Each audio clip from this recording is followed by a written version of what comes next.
Ethan Ward thought he could toss his wife out into a Colorado blizzard and end her life with a single signature. He believed Rachel was powerless, just a forgotten waitress with no money, no family, and no fight left in her. But the moment he locked those iron gates behind her, he had no idea he'd just declared war on the wrong woman. Because Rachel wasn't who he thought she was, and her real name was powerful enough to bring his entire empire crashing down.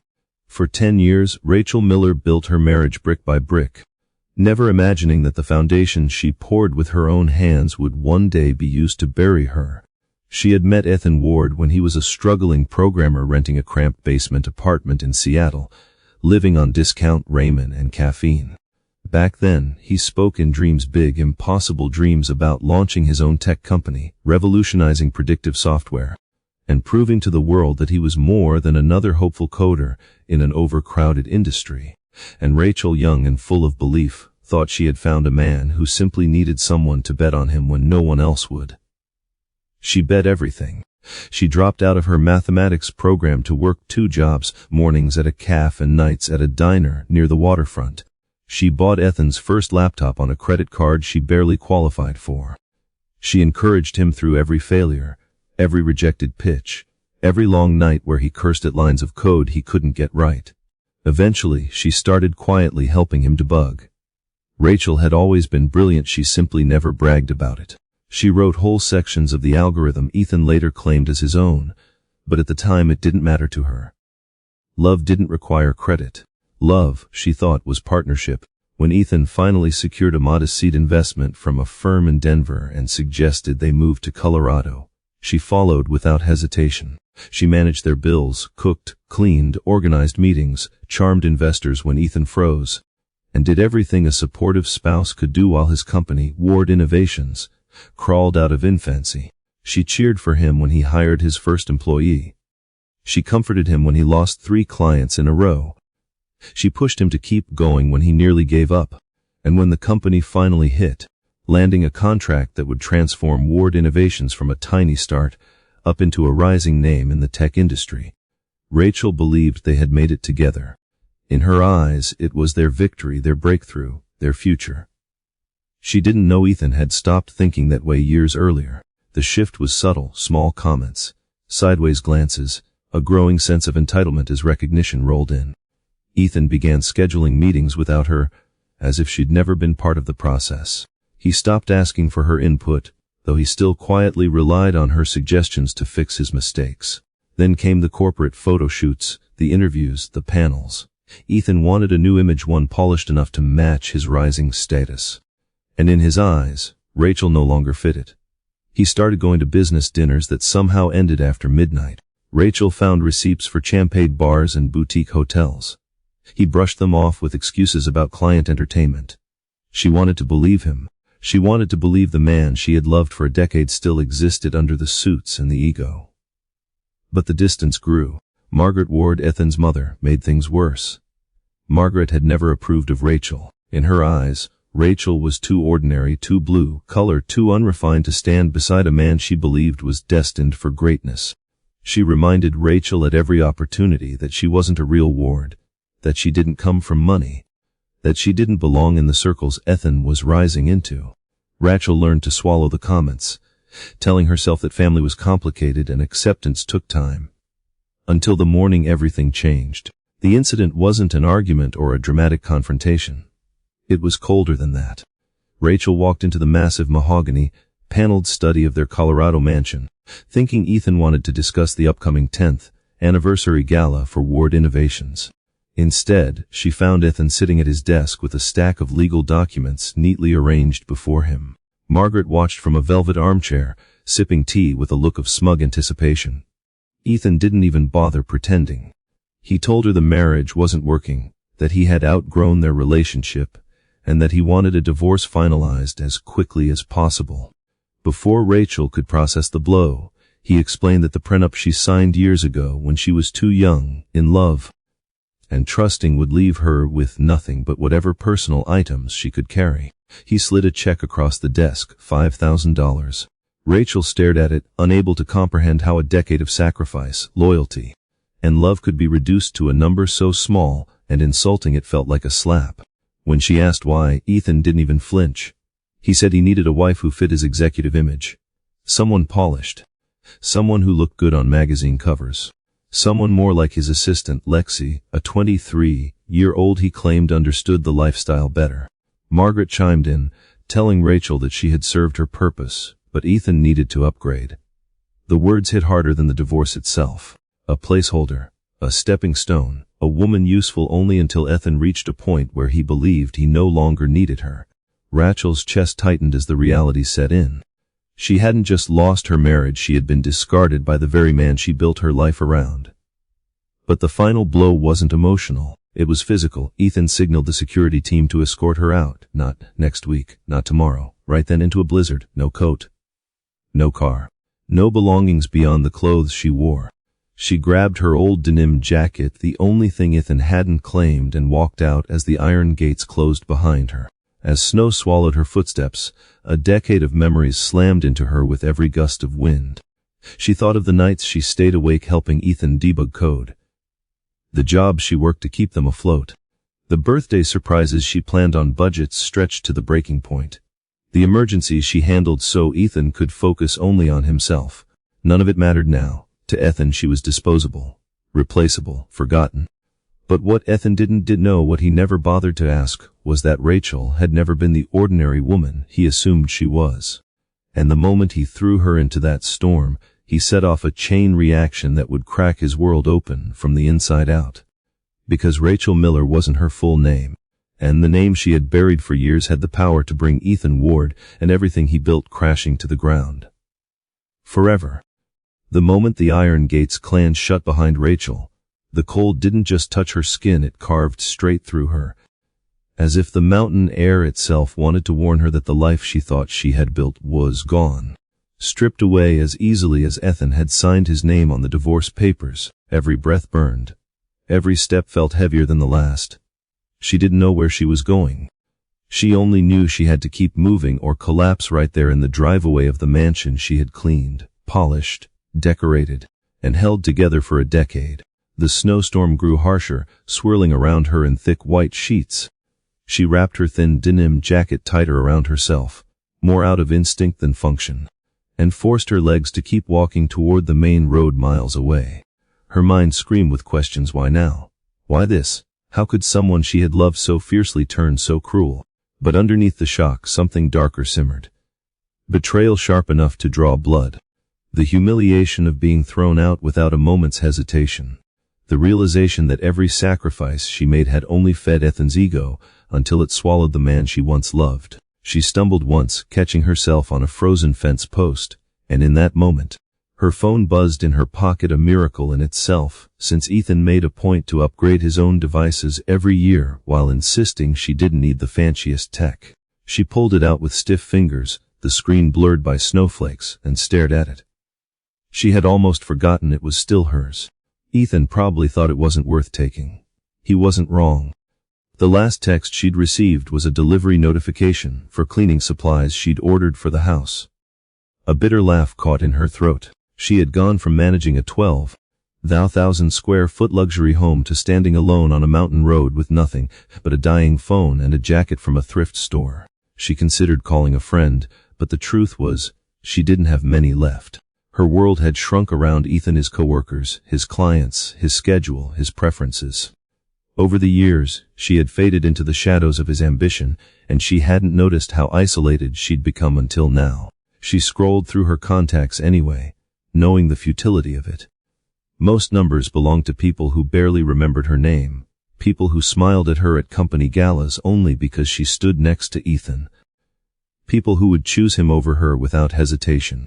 But then her thumb hovered over a single contact, a number she had never deleted, a number she had sworn never to call.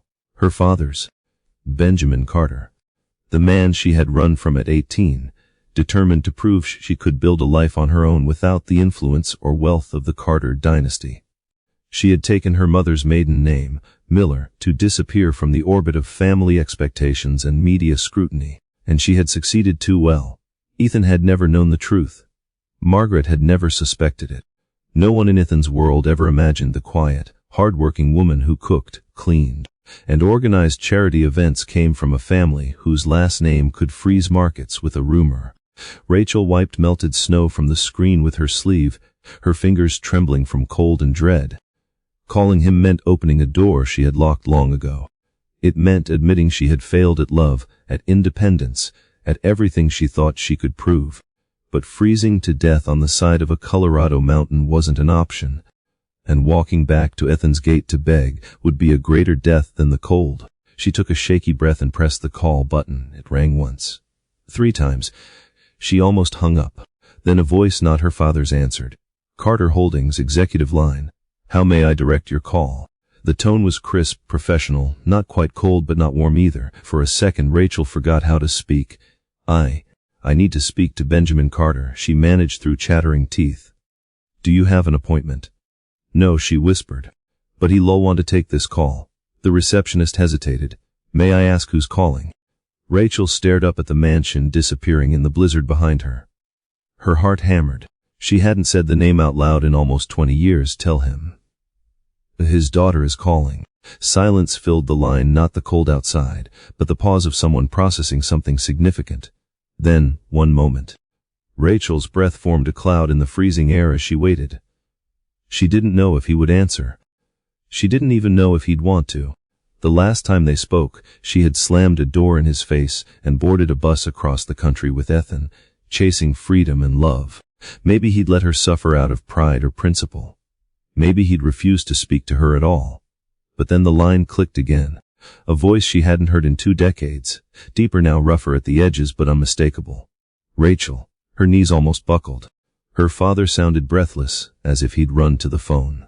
Dad, her voice cracked, and the moment it did, everything inside her, the shock, the betrayal, the cold, the heartbreak, crashed down all at once. Where are you? He demanded, the worry slicing through his usually controlled tone. What happened? She opened her mouth, but only fragments came out. Ethan, he threw me out. I don't have anything, not even a coat.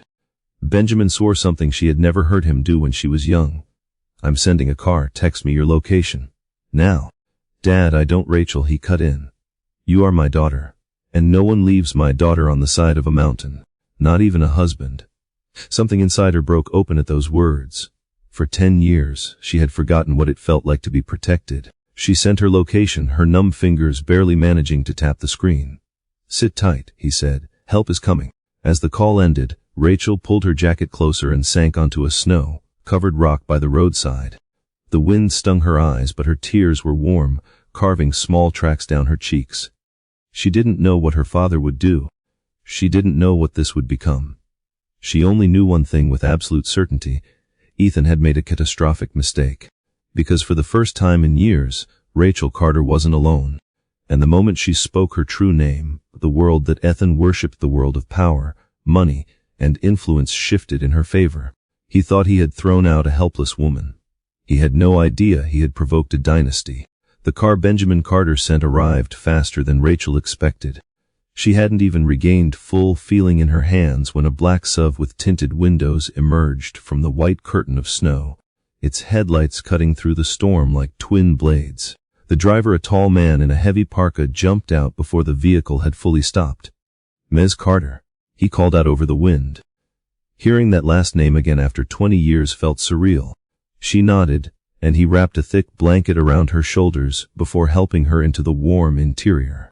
The heat blasted against her frozen skin, and Rachel had to swallow a sob of relief. As the SUV pulled away from the mountain estate, she glanced back only once. The mansion loomed through the snow like a cold, indifferent monument.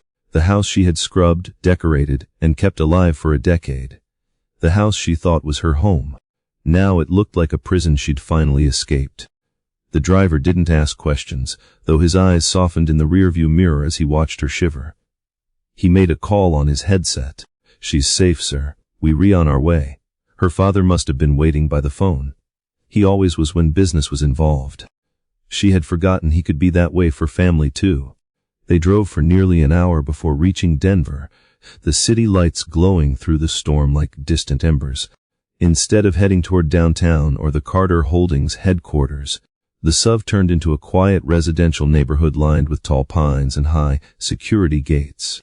The gates opened automatically as the SUV approached, And for a moment Rachel felt like she was entering a world she no longer belonged to, a world she abandoned on purpose. The car stopped in front of a large stone house with wide windows and warm lights glowing inside. The front door opened before she could even step out. Benjamin Carter stood there, older than she remembered, hair silver now, shoulders a bit heavier. But his presence still carried the undeniable force that had built an empire. He crossed the porch in 3 long strides. Rachel, her throat tightened. "Hi, Dad." He pulled her into his arms so suddenly she froze in surprise. He wasn't a man known for tenderness. Growing up, his affection had been rare, hidden beneath expectations, discipline, and the weight of the Carter legacy. But now he held her like he was afraid she might disappear again if he let go. When he finally stepped back, his eyes scanned her red cheeks, her soaked jeans, her trembling hands. A fire ignited behind his gaze, the kind reserved for boardroom wars and billion-dollar negotiations. "What did he do to you?" he asked, voice low and dangerous. "We'll get into that," she whispered, exhausted. "Can I just sit for a minute?" He nodded immediately and guided her inside. The warmth of the home hit her like a wave. Hardwood floors, framed photos, the smell of cedar and citrus, nothing like the cold perfection of the Ward mansion. A woman she didn't recognize approached with a mug of something steaming. "Cocoa," Benjamin said softly. "Your favorite, I never forgot." Her eyes stung as she accepted it.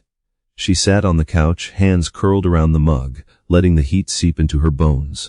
Her father sat across from her, elbows on his knees, giving her space to breathe but watching her with fierce, focused attention. "Start wherever you need to," he said. So she did. She told him everything, the years she spent supporting Ethan, the moves, the sacrifices, the way Margaret chipped at her confidence, the sudden shift in Ethan's behavior, and finally the divorce papers and the brutal eviction into the storm. Benjamin listened without interrupting, without blinking, without the slightest softening of the jaw clenched so tight she feared he might crack a tooth. When she finished, he leaned back slowly, exhaling through his nose. "He threw my daughter out in the snow," he said quietly. "With nothing." His voice was calm, too calm. The last time Rachel heard that tone, an entire rival investment firm collapsed within 6 months. "Dad," she said softly, unsure how to balance her relief with the dread curling in her stomach. "Before you do anything, I'm not reacting out of anger," he said, meeting her gaze. "I'm reacting out of strategy. The Carters don't lash out. We remove obstacles." She swallowed hard. She remembered this part of him.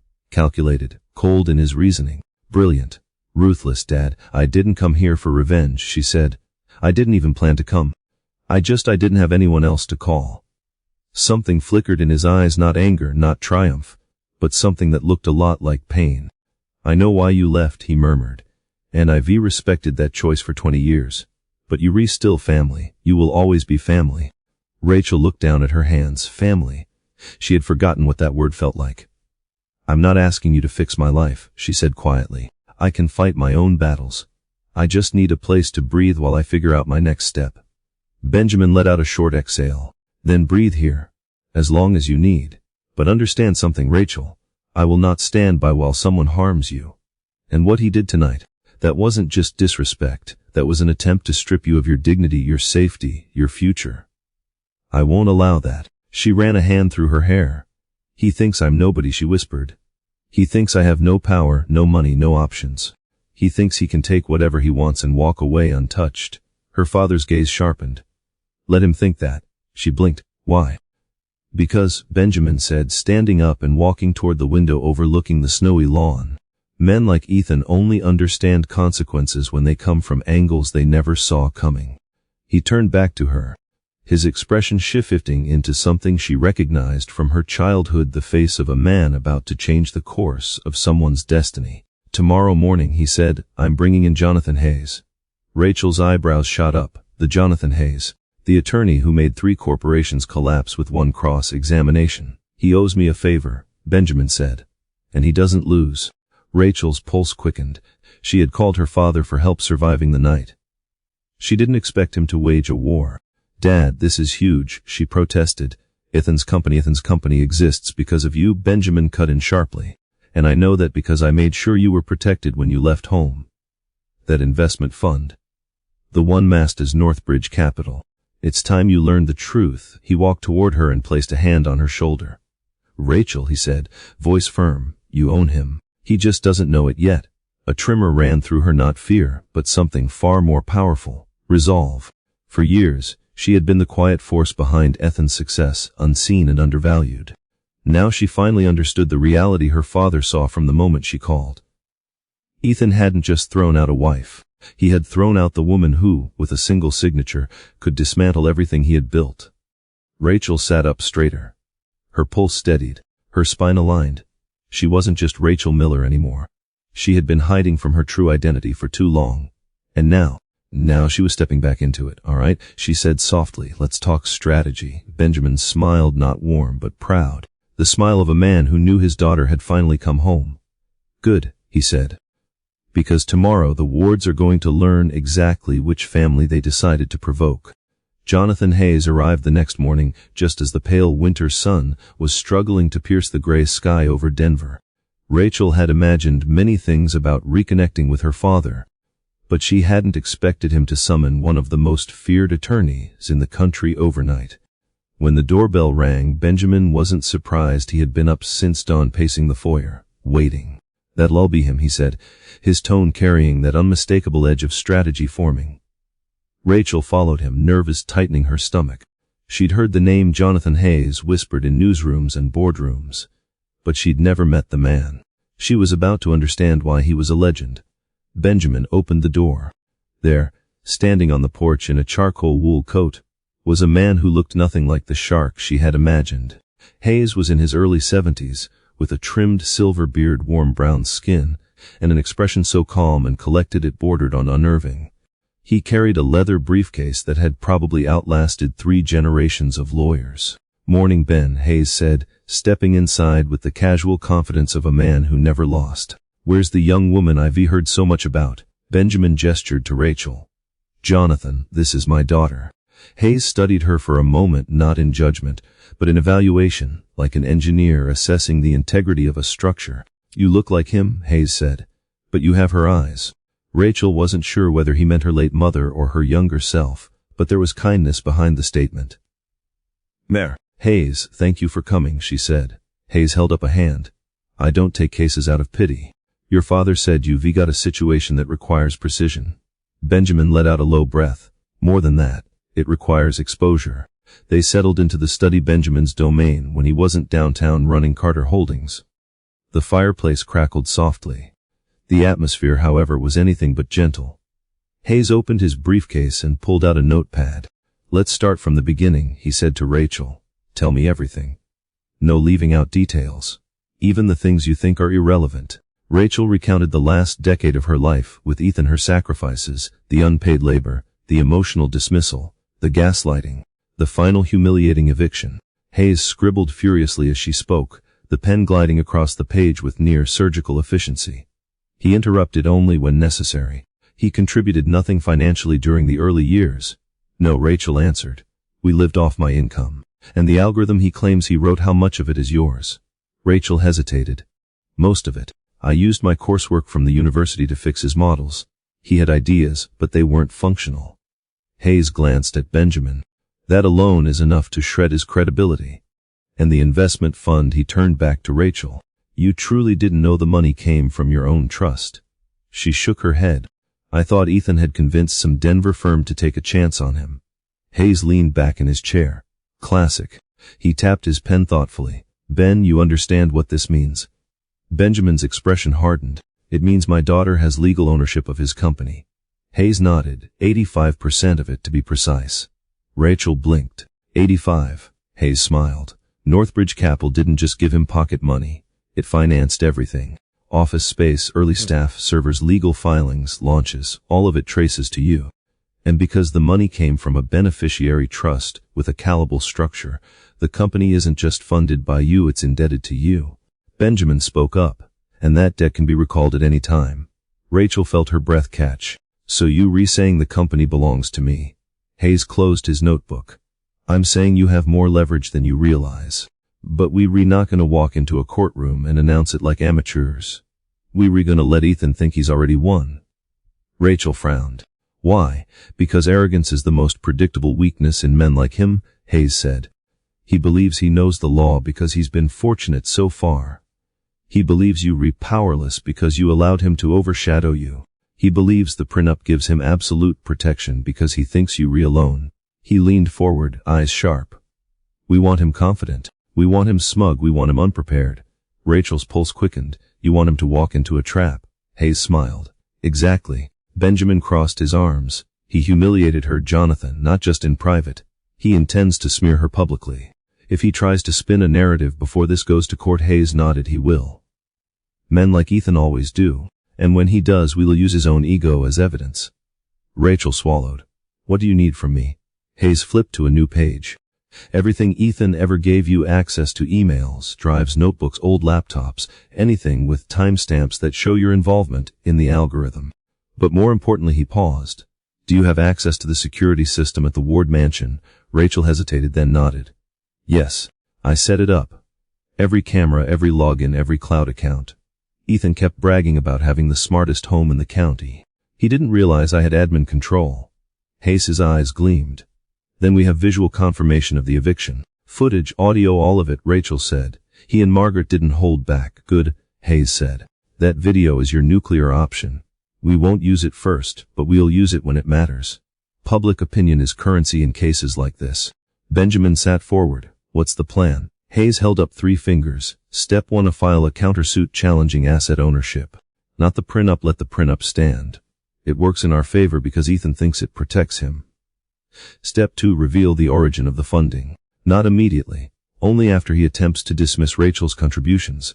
Step 3, call in the debt. Once the court recognizes the fund as the true investor, we freeze all company accounts. Rachel let out a slow breath. That sounds devastating. It is, Hayes said bluntly, and he deserves it. But you need to be prepared.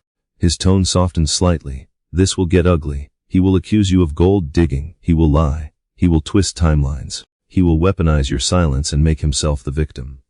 Rachel lifted her chin. I'm done being quiet. Hayes nodded approvingly. Good. Because this isn't just litigation, it's exposure.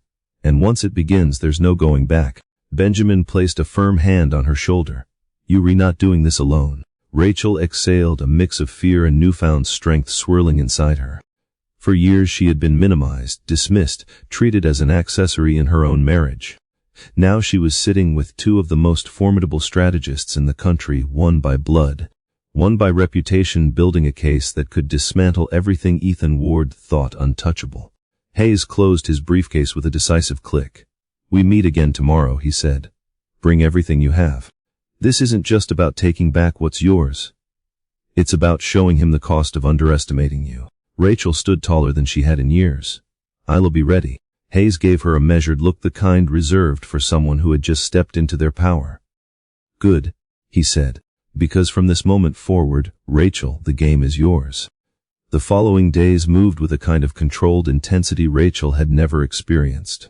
She was used to chaos in the emotional sense, Ethan's mood swings, Margaret's cutting remarks, the constant pressure to make their lives run smoothly. But this was different.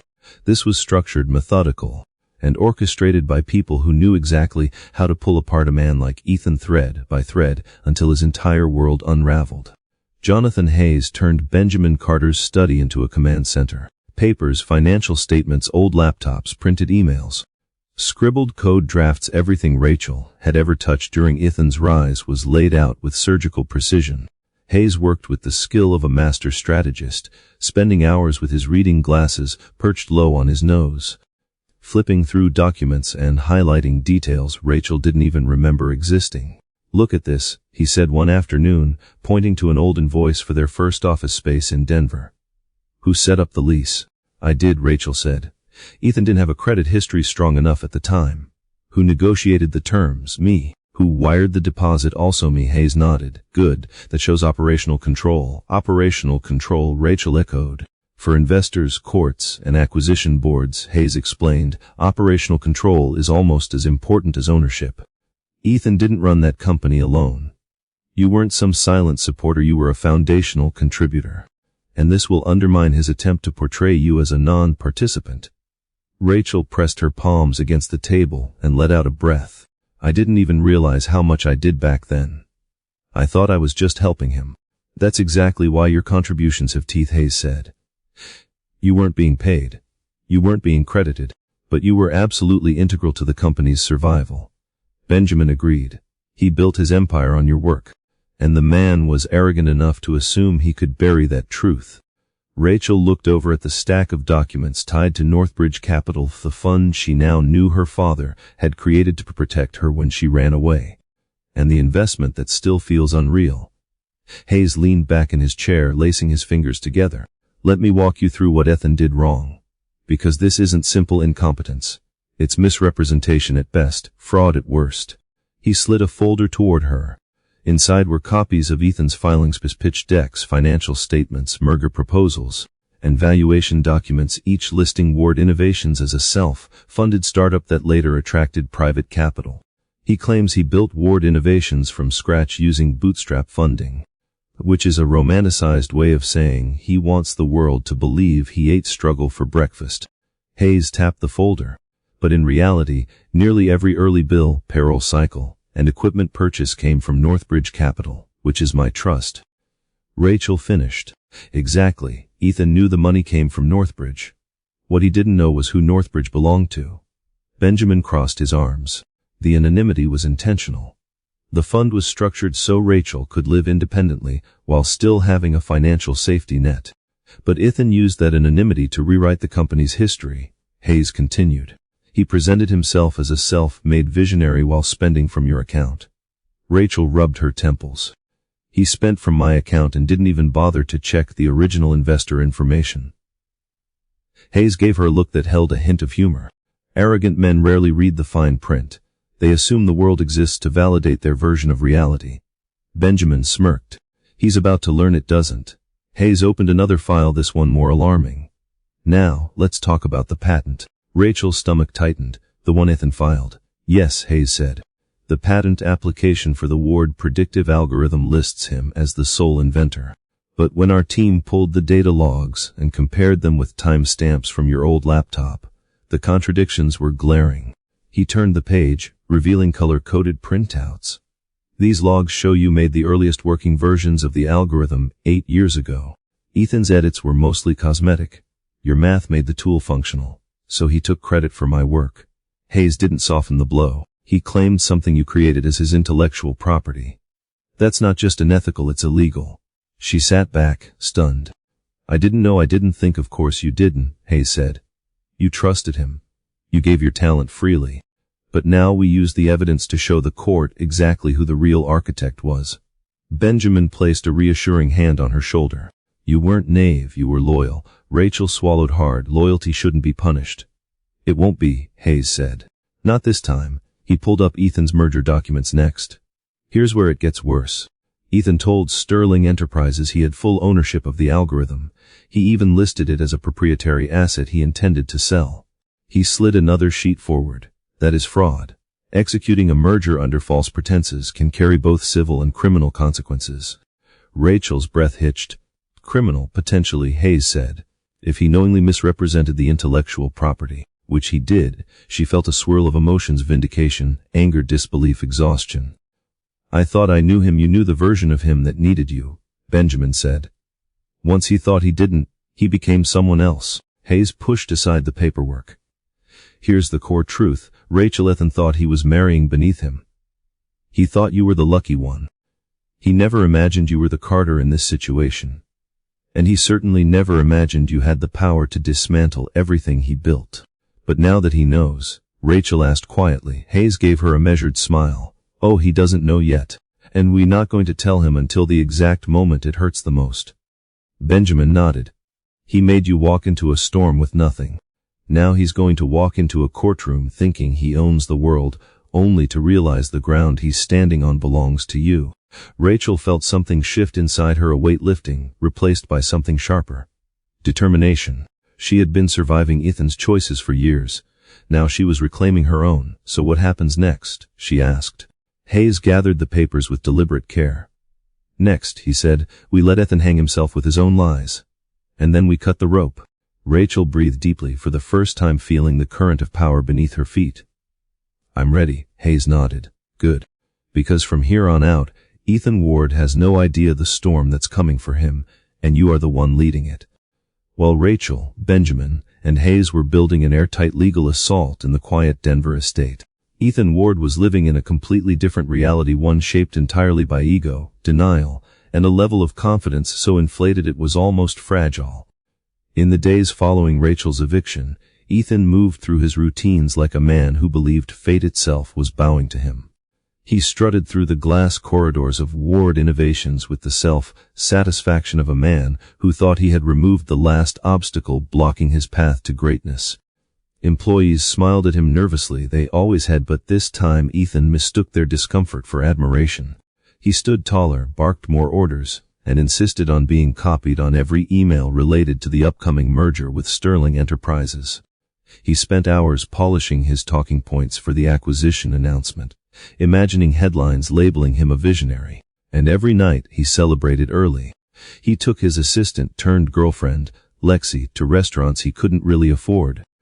Ordering wine he mispronounced and bragging to waiters who didn't care that he was about to close the deal of the decade.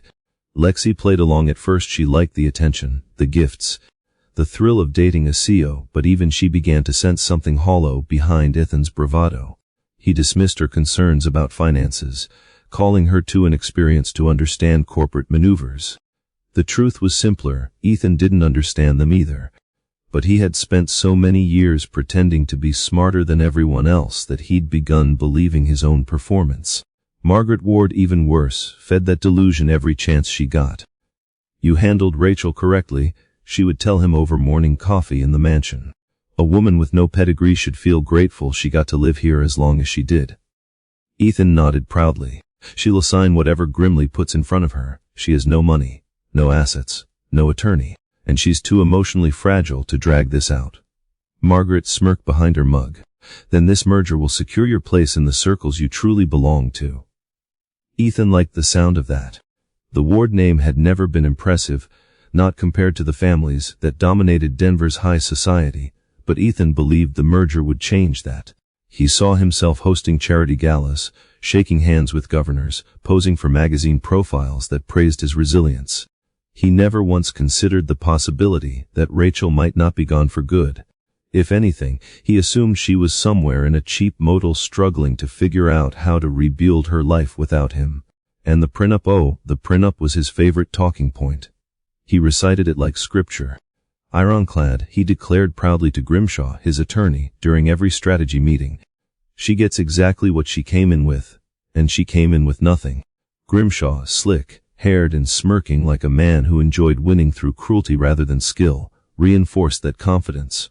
She didn't contribute financially, he said. She has no documented role in the company. She'll crumble on the stand. Judges favor breadwinners. Ethan soaked in every word, blind to the fact that Grimshaw had only reviewed the documents Ethan chose to provide. Grimshaw never investigated the origins of the seed funding. He never questioned why certain tax filings had blank sections. He never checked the foundational ownership of the algorithm. Why would he? Ethan assured him everything was simple, straightforward, and guaranteed. So Grimshaw walked into the case arrogantly unprepared, the worst kind of attorney, to face someone like Jonathan Hayes. Meanwhile, Ethan continued building a public narrative. He hinted to shareholders that Rachel had mental health struggles that made their marriage unsustainable. He suggested to the board that she had been dragging him down. He even told Lexi that Rachel had been a dependent, not a partner, painting himself as a benevolent man who had taken care of her until she became too unstable. Every lie came easily, because Ethan believed the world owed him belief. The more confident he felt, the more careless he became. One afternoon, just 3 days before the scheduled divorce hearing, Ethan walked through the Ward Innovations lobby with the swagger of a man who thought cameras followed him. He greeted employees with exaggerated pats on the back, congratulated the finance team on keeping numbers tight, even though they silently panicked over inconsistencies they couldn't explain, and called the Sterling board to assure them their merger presentation would be flawless. We're about to make history, Ethan declared. I've removed all personal complications. My life is streamlined. Nothing can interfere with this deal now. On the other end of the line, the Sterling vice president hummed politely. unaware that the personal complication Ethan was referring to was the heiress to a financial empire capable of swallowing Ward Innovations whole. And yet, despite his bravado, cracks began forming, small ones at first.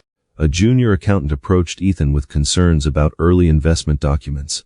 Ethan waved him away. It was bootstrap funded. We don't need to dig up ancient records.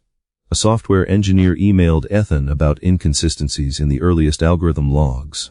Ethan deleted the email and told Lexi he was tired of amateurs questioning his genius. Lexi started asking questions too, like why servers had been purchased from Northbridge Capital, or why the company's legal files listed a silent partner Ethan refused to discuss. Ethan dismissed her with a kiss and a patronizing laugh. "Baby, you don't need to worry about old paperwork. Focus on the gala. You're going to look incredible on my arm." That was Ethan's worldview, curated, filtered, manicured to flatter him. And he would have stayed comfortable in that delusion, if not for one thing: his obsession with public image. He watched interviews of CEOs he admired. He read articles praising young tech stars. He fantasized about reporters lining up outside the courthouse to capture his fresh start. He rehearsed sound bites in the mirror. He practiced facial expressions that conveyed sadness, strength, and noble sacrifice. The irony, of course, was that while Ethan was polishing his act, Rachel was gathering weapons, legal, financial, and factual, that would rip through every lie he'd ever told. And the more Ethan boasted, the more ammunition he unknowingly handed to Hayes. But Ethan didn't see any of that coming. In his mind, Rachel was already gone, defeated, irrelevant. He didn't know she was not only alive, but rising. He didn't know she was preparing to walk into court with evidence that would freeze every one of his assets. He didn't know she was about to claim ownership of the very company he believed defined him. Ethan Ward lived in a self-built illusion. And the higher he lifted himself onto that pedestal, the harder he would fall when the truth hit him like a hammer. The confidence that made him feel invincible was the same arrogance that would destroy him. And Rachel, quiet, underestimated, forgotten, was about to become the force that shattered the world he thought he controlled.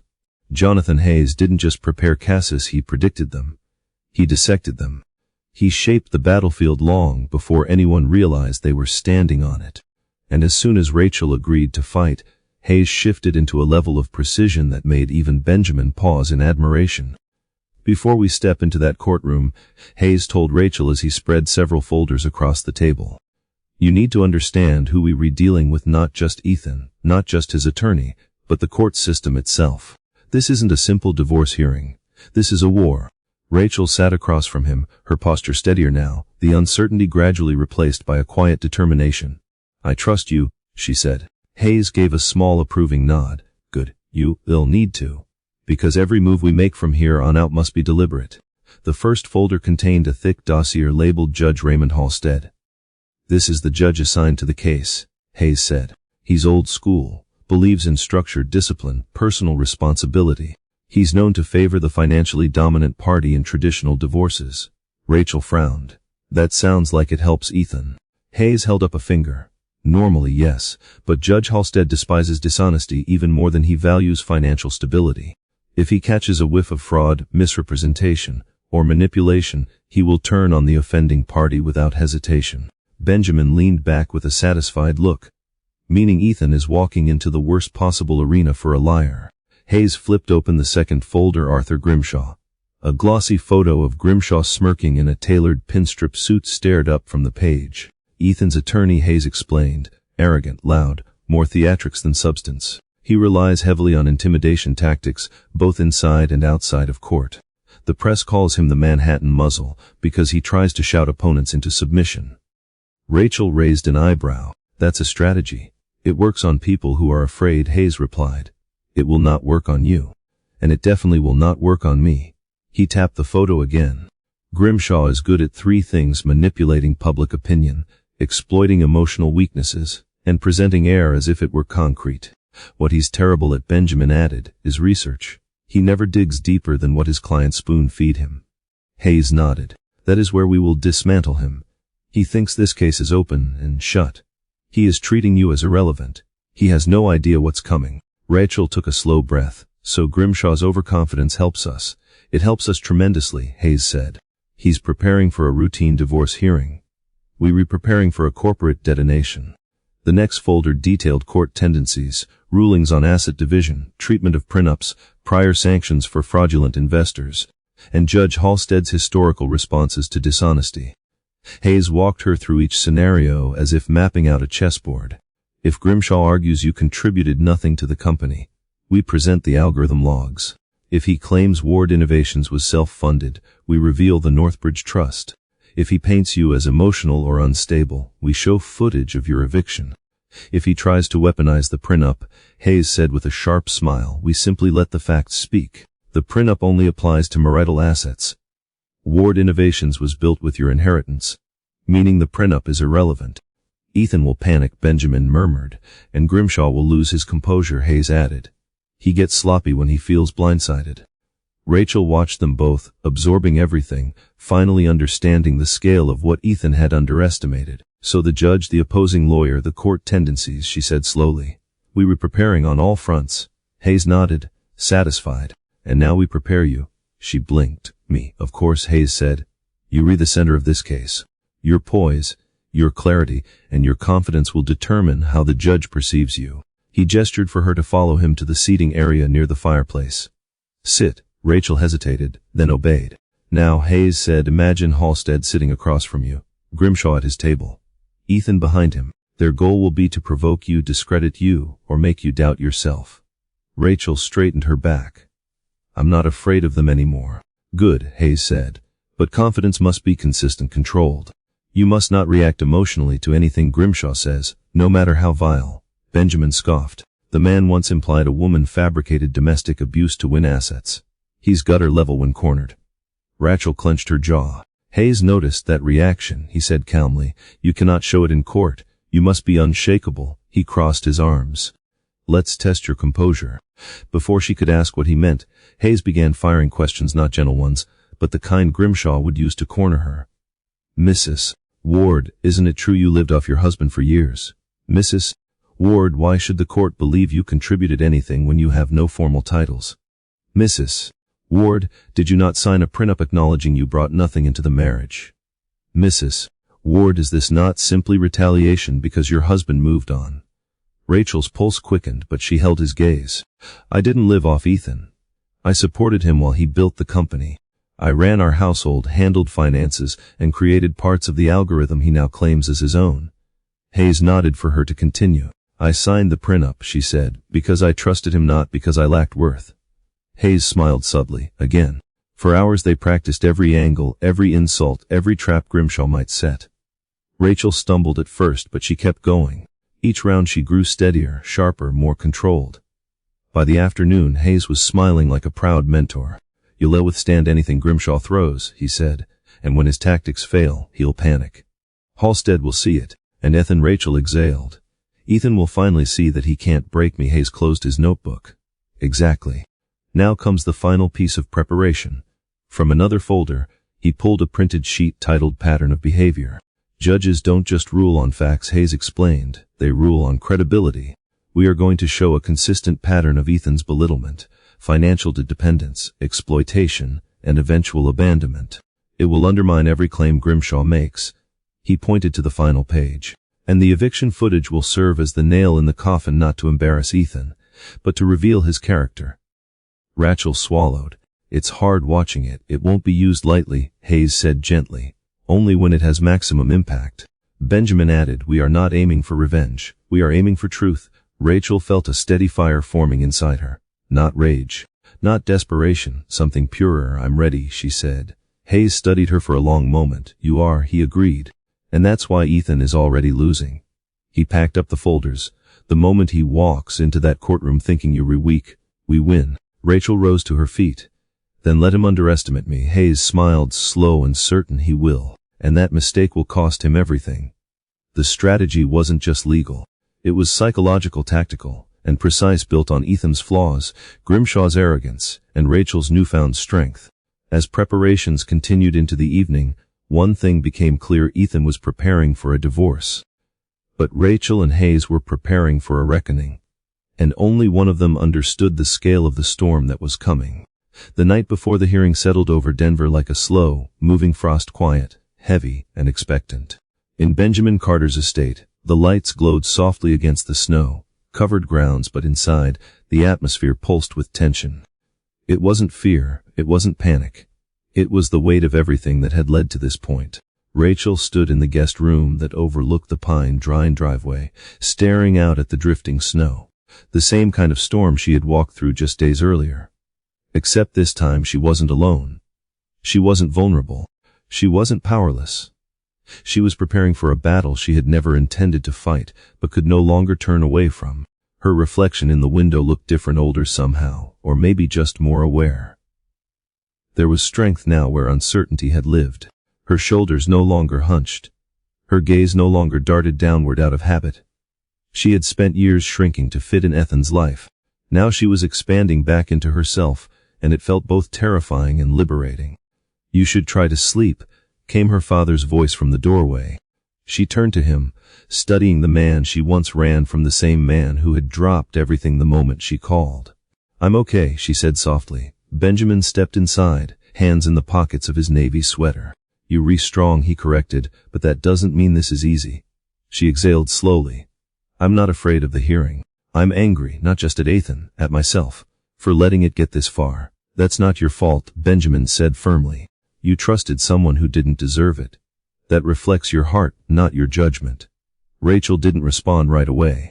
She walked to the dresser where Hayes had left her neatly organized folders, the timeline, the financial records, the algorithm proofs, screenshots of Ethan's messages, photos of the early days of Ward Innovations, evidence of a history rewritten by Ethan, now being reclaimed piece by piece.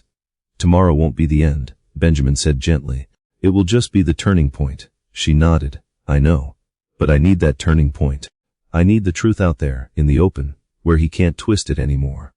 Benjamin placed a steady hand on her shoulder. "And it will be.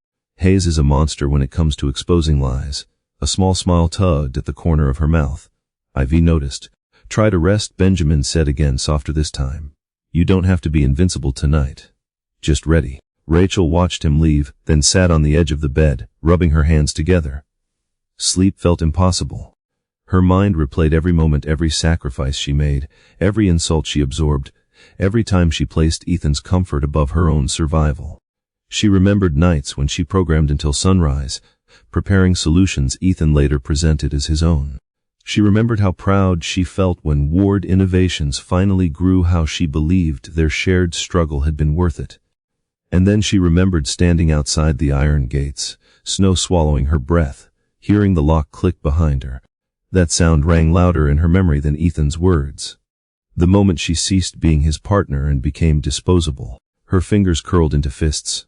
She took a long, grounding breath. "No more," she whispered to herself, steady and certain. Downstairs, Hayes sat at the kitchen table, reviewing documents under the warm glow of the pendant lights. When Rachel walked in, he looked up briefly, but not in surprise. "You should be resting," he said without scolding. Rachel sat across from him. "You're not resting either," Hayes smirked. "I'm old. I don't sleep. I recharge in small bursts like a faulty appliance." That coaxed a laugh out of her, a small but genuine sound. "Nervous?" he asked. "Not exactly," she said. "Just aware. Aware of how much tomorrow changes." "It doesn't change who you are," Hayes replied. "Just how loudly the world hears your voice." Rachel thought about that. What if Ethan tries to manipulate the narrative? He's good at making himself the victim. "I'm counting on it," Hayes said. "He will overplay his hand. Grimshaw will push too hard. And when they do, they'll walk straight into the evidence we've prepared." She swallowed. "And if there is no if," Hayes said, his tone steady, "we have truth, documentation, financial proof, timestamps, video evidence. They have arrogance. The court has limits. Arrogance will break first." Rachel exhaled slowly. "Thank you." Hayes waved her off. "Don't thank me for doing my job. Thank me after we win." She hesitated, then asked the question that had been building in her chest all night. "Do you think Ethan ever loved me?" Hayes paused his paperwork. For the first time, his expression shifted, less like an attorney, more like a man who had seen hundreds of relationships torn apart in his career. "I think he loved the version of you that made his life easier," Hayes said quietly. "But he didn't love you as an equal. And that, Rachel, is not love. That's dependency disguised as affection." The truth hurt, but it healed at the same time, like disinfectant on a wound. She nodded. "Get some sleep," Hayes said gently. Tomorrow, you reclaim your name. As Rachel headed back upstairs, the scene shifted miles across the city to Ethan's mansion, where an entirely different night was unfolding.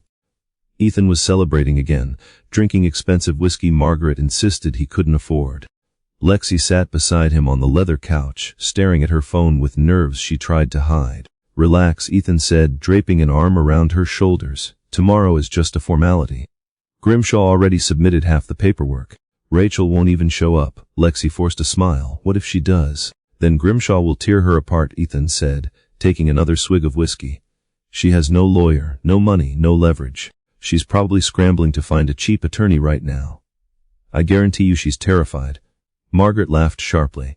She should be. She betrayed this family by trying to stay when she didn't belong. Ethan nodded in smug agreement. Tomorrow, everything becomes official. After the hearing, I'll finalize the merger with Sterling. Then we re-untouchable. Lexi's phone buzzed again. She read a message, something that made her face pale. Ethan didn't notice it. He was too busy imagining headlines praising him. Nothing can stop this now, he said confidently. But outside, the wind howled against the windows almost as if the storm wanted to warn him. Because the truth was, tomorrow wouldn't be a formality. Tomorrow wouldn't be a clean victory. Tomorrow would be the day Ethan discovered the cost of every lie he'd ever told. Back at the Carter estate, Rachel finally lay down, pulling the blanket around her as snow tapped softly against the window. She wasn't the woman Ethan pushed into a blizzard anymore. She wasn't the girl who hid her family name. She wasn't the shadow behind Ethan's success. Tomorrow she would face him not as Rachel Miller, the wife he discarded, but as Rachel Carter, the woman he never truly knew. And this time, she wasn't walking alone into the storm. She was becoming the storm. The morning of the hearing dawned cold and metallic. The kind of winter light that made everything seem sharper, more exposed. The Superior Court of Denver stood tall against the pale sky, its stone steps dusted with a thin layer of frost. Inside, the building buzzed with quiet anticipation, clerks organizing files, attorneys adjusting ties, the echo of heels on marble floors. A typical morning for most, but not for the Wards. Ethan arrived early, striding through the front doors like a man walking into a victory parade. His charcoal suit was perfectly pressed, his smile practiced and smooth. Margaret followed closely behind, wrapped in a fur coat she insisted on wearing to Project Wealth. Grimshaw, their attorney, met them in the hallway with a confident grin. Today will be quick, he promised, adjusting his cufflinks. She has no representation, the prenup is ironclad, and Halstead respects strong earners. We will walk out of this courtroom with everything finalized. Margaret smirked. Good, I'm tired of her leeching off our name. Ethan nodded proudly. She's probably too embarrassed to show her face. Grimshaw chuckled, and if she does, she'll crumble. Leave the theatrics to me. They walked into the courtroom as if they owned it. Margaret's heels clicking loudly on the tile. Ethan waving at a couple of reporters who had shown up expecting a minor case involving a rising tech CEO. Grimshaw placed his leather briefcase on the plaintiff's table with a flourish, spreading out his papers like a magician preparing a trick. Everything about the scene radiated confidence, misplaced, fragile confidence built on lies. They had no idea how quickly it would shatter. At 9:00 am sharp, the bailiff stepped forward. All rise. Judge Raymond Halstead presiding. The judge entered stern, silver-haired, his expression giving nothing away. He settled into his seat. Please be seated. Calling case number 18 DV 47211 Ward versus Ward. Grimshaw rose theatrically. Your Honor, Arthur Grimshaw representing the plaintiff. Ethan Ward. Ethan straightened his tie and flashed a confident smile. Margaret sat with her chin lifted, as if she were royalty watching peasants beg. The judge scanned the room. And the defendant. Grimshaw stepped forward. Your Honor, as previously indicated, the defendant has no representation and will not be contesting the proceedings. We are prepared to move forward. The courtroom doors creaked open. Every head turned. Ethan's smile froze.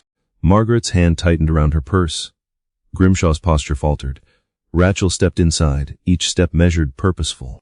But it wasn't just her presence that changed the atmosphere, it was the man walking beside her. Jonathan Hayes. His name alone sent whispers rippling across the room. Even Judge Halstead paused, eyebrows raising slightly in recognition. Hayes held a briefcase in one hand, his expression calm but unreadable. He walked Rachel toward the defendant's table, pulled out her chair, and placed a stack of neatly organized documents before him. Ethan's throat bobbed in a visible swallow. Grimshaw's smirk vanished. Margaret stared as if she were watching a ghost.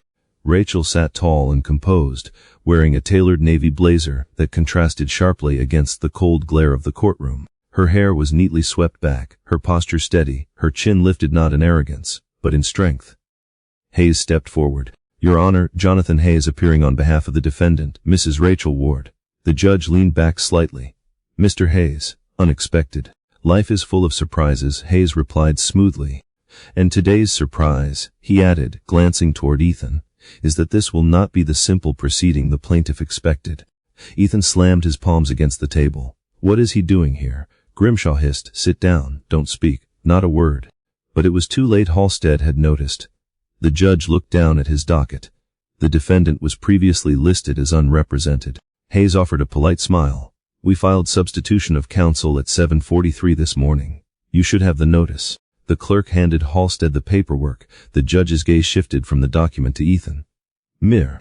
Ward, did you know the defendant had counsel? Ethan opened his mouth but no words came out. Grimshaw jumped in. Your Honor, this is clearly a stunt, an attempt to delay proceedings. We object to this last-minute disruption. Hayes stepped forward.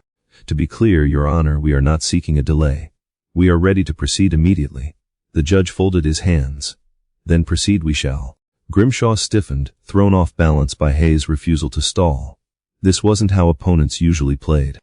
Rachel watched quietly as Ethan shifted in his seat, confusion etched across his features.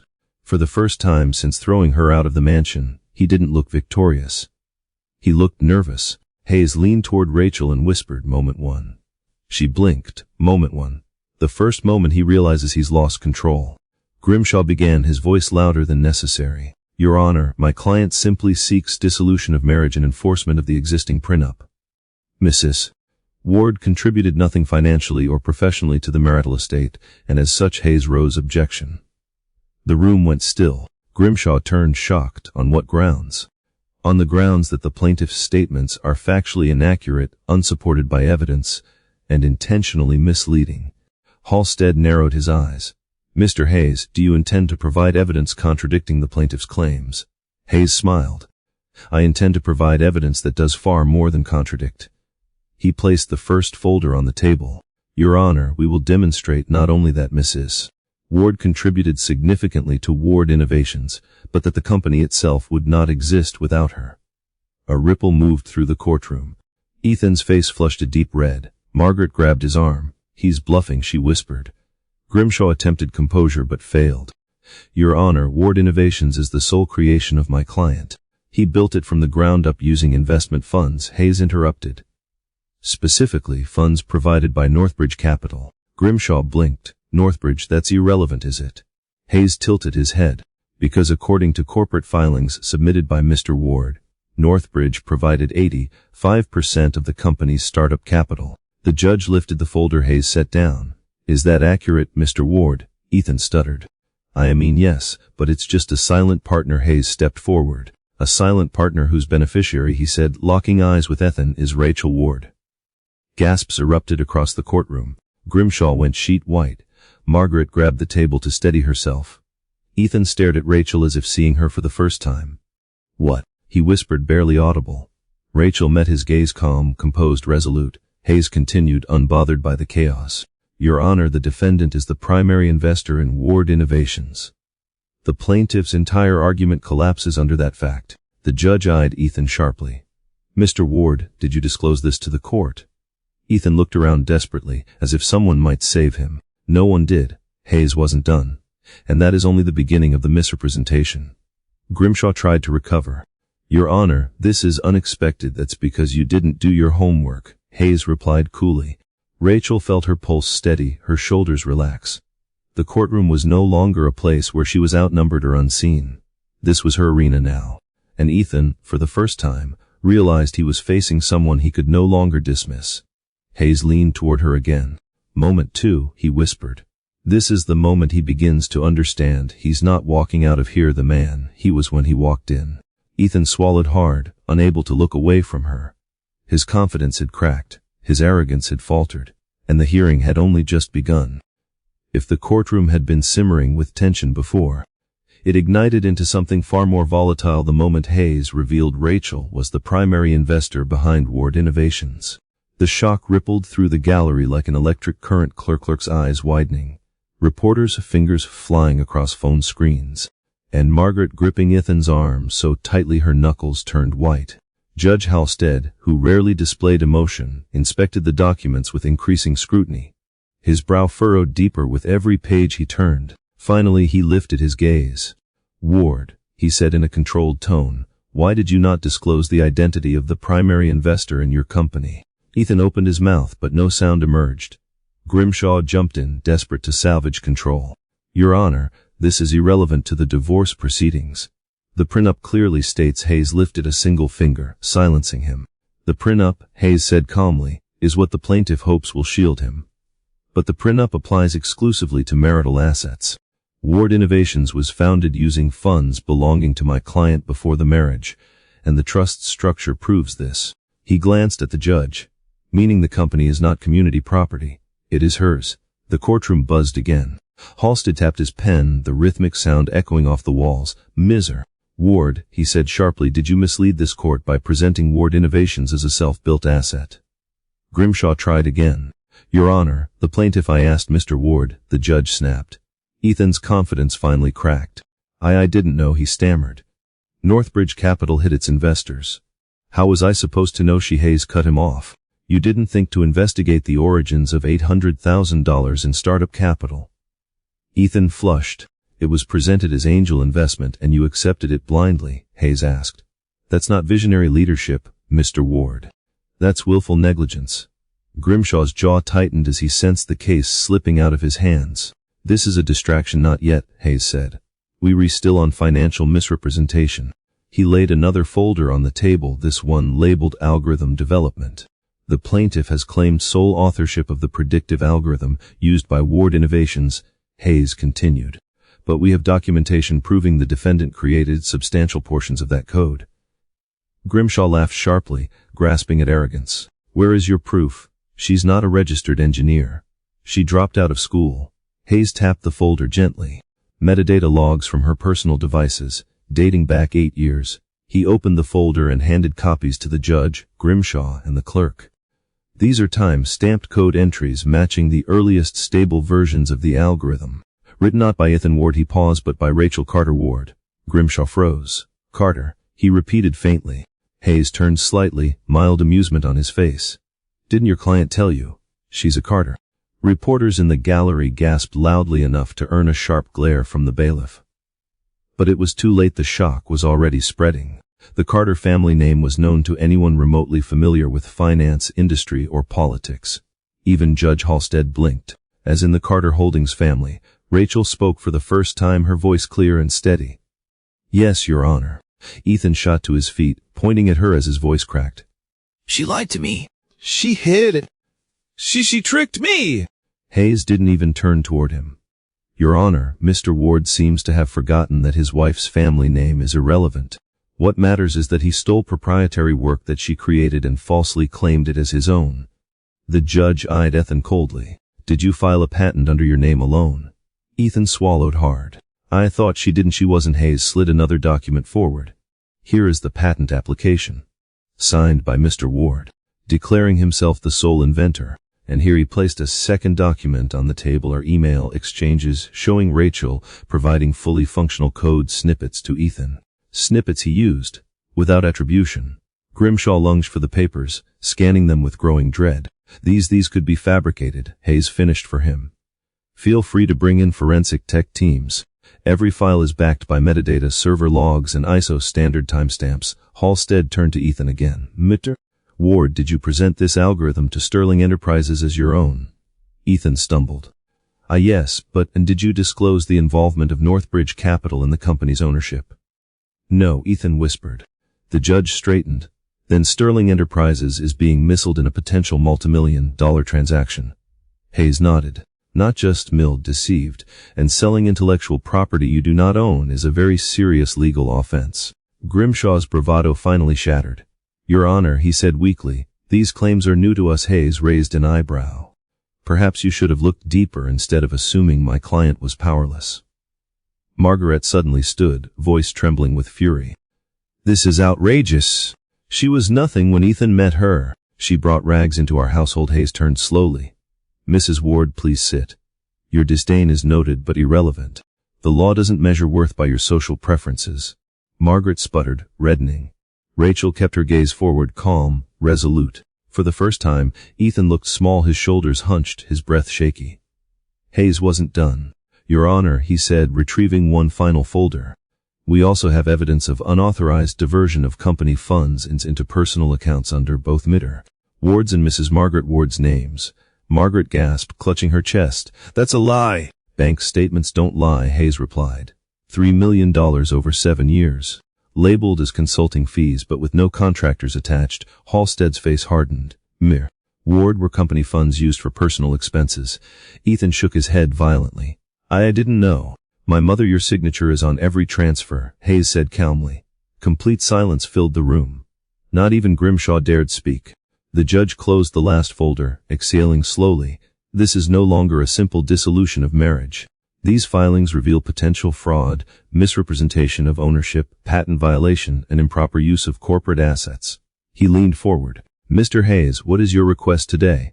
Hayes stepped beside Rachel. Your Honor, we request the immediate freezing of all Ward Innovations accounts and the plaintiff's personal assets pending a forensic audit. He paused, the next words slicing through the air. And we request recognition of Rachel Carter Ward as the primary owner of Ward Innovations. Ethan choked out, You can't do that. That's my company. Hayes looked at him evenly. It stopped being your company the moment you built it on someone else's money and claimed someone else's work. Judge Halstead slammed his gavel, request granted. Gasps echoed across the gallery. Ethan slumped into his chair, color draining from his face. Margaret sat rigid, horrified. Grimshaw ran a hand over his mouth, defeated. Hayes placed a steady hand on Rachel's back. This, he whispered, is the moment your life turns. Rachel breathed in deeply, absorbing the weight, the justice, the victory not vindictive, but righteous. And for the first time in years, she felt entirely, unquestionably whole. The courtroom felt different after Halstead's gavel hit the block. It wasn't just the sound, it was the shift in the atmosphere, the way everyone straightened, the way even the air seemed to pause. The balance of power had changed completely, irreversibly, and everyone in the room knew it. Judge Halstead adjusted his glasses and scanned the room with the steady gaze of a man who had presided over countless cases. But this one clearly demanded his full command. We will proceed with final statements before I issue my rulings, he said, his voice calm but edged with the steel of authority. But let me be clear, the revelations brought forth today significantly alter the scope of this case. Ethan swallowed hard. Margaret clutched his arm like she needed him to stay upright.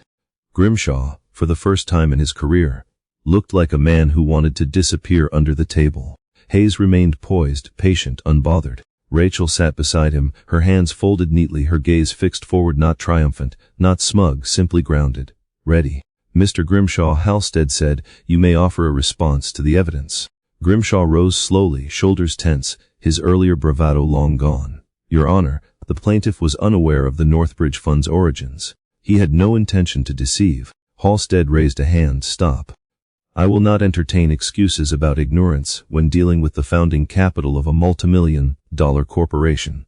Grimshaw froze, mouth half open. Halstead continued. Professionals are expected to exercise due diligence. Mr. Ward did not. Ethan looked down at the table, his face drained of color. Furthermore, the judge said the patent application raises serious concerns. Claiming sole authorship of intellectual property without verifying contributions is profoundly unethical and in some jurisdictions, criminal. Grimshaw exhaled shakily. Your Honor, the plaintiff acted on the advice of. Enough, Halstead said. Your client is responsible for his actions. Hayes sat back, hands folded, watching the unraveling with the steady calm of a man who had predicted every note in this symphony. Mr. Hayes, Halstead said, you may proceed. Hayes rose, buttoning his jacket. Your Honor, my client has suffered years of unrecognized labor, financial manipulation, and emotional mistreatment. She supported Mr. Ward's ambitions, helped build his company, and was then discarded like she had no value. Today's evidence proves one truth: she was the backbone of Ward Innovations, both financially and intellectually. He stepped aside, giving the judge a clear view of Rachel. And she seeks not vengeance, Hayes continued, but justice. The judge nodded. Hayes sat down. Halstead took a long moment before speaking. The quiet stretched so far you could hear Margaret's shallow breathing and Ethan's foot tapping anxiously against the floor. Finally, Halstead spoke. After reviewing the evidence and testimony, I am issuing the following rulings. He lifted the first page. 1. At all accounts belonging to Ward Innovations will remain frozen until the forensic audit is complete. Ethan groaned and dropped his head in his hands. Margaret whispered, this can't be happening. 2. Halstead continued, the court recognizes the Northbridge Trust as the primary source of Ward Innovations' founding capital. Therefore, ownership of the company is hereby transferred to the beneficiary of that trust, Rachel Carter Ward. A collective gasp filled the courtroom. Ethan shot to his feet. You can't do that. That's my company. I built it. I made it what it is. Halstead's eyes hardened. Sit down, Mr. Ward. You are moments away from being held in contempt. Ethan sank back into his seat, stunned. Rachel stared forward, her breath steady. She hadn't expected the judge to rule on ownership today, not fully. Hayes had prepared her for a long war, but Halstead had seen enough. 3. The judge said, flipping to the next section. Given the fraudulent misrepresentation of intellectual property, this court finds that the algorithm in question is rightfully attributed to Mrs. Ward. The patent will be amended accordingly. Grimshaw whispered something under his breath, something that sounded a lot like a prayer. Margaret shook her head violently. You can't do this. Ethan worked so hard. The judge cut her off sharply. Mrs. Ward, you will remain silent or you will be removed from this courtroom. Hayes glanced toward Rachel with a faint, knowing smile. 4. Halstead said, given the unauthorized diversion of company funds to personal accounts, this court is appointing an independent financial investigator. If the funds cannot be accounted for, Mr. Ward will be held personally liable. Ethan gasped. But Mom, you said. Margaret jerked away from him as if burned. 5. Halstead continued, the prenup remains valid for personal assets. However, given the circumstances under which the defendant was evicted from the marital home and the financial dependency created by the plaintiff's misrepresentation, I am awarding the marital residence to Mrs. Ward until all financial matters are settled. Ethan's mouth fell open. Our house. You re-giving her our house. Halstead tapped his gavel once. It was marital property, and you removed her from it illegally. Rachel felt her throat tighten. She didn't want revenge, but justice felt like oxygen after years of suffocation. And finally the judge said Mrs. Ward will maintain custody of the dog in question, as the plaintiff demonstrated no significant involvement in its care. Margaret sputtered, the dog too. Halstead ignored her. This court is adjourned until the audit is completed. He slammed the gavel once more and stood, leaving the courtroom in stunned silence. Ethan looked destroyed, truly destroyed, not just wounded pride, not just anger, but hollowed out from the inside. A man watching the empire he bragged about crumble in real time. Grimshaw gathered his papers slowly, face pale. Ethan, I didn't know she was a Carter. You didn't ask, Hayes said as he walked by. That's the problem with arrogance. You assume you already know. Margaret glared at Rachel. You ruined him.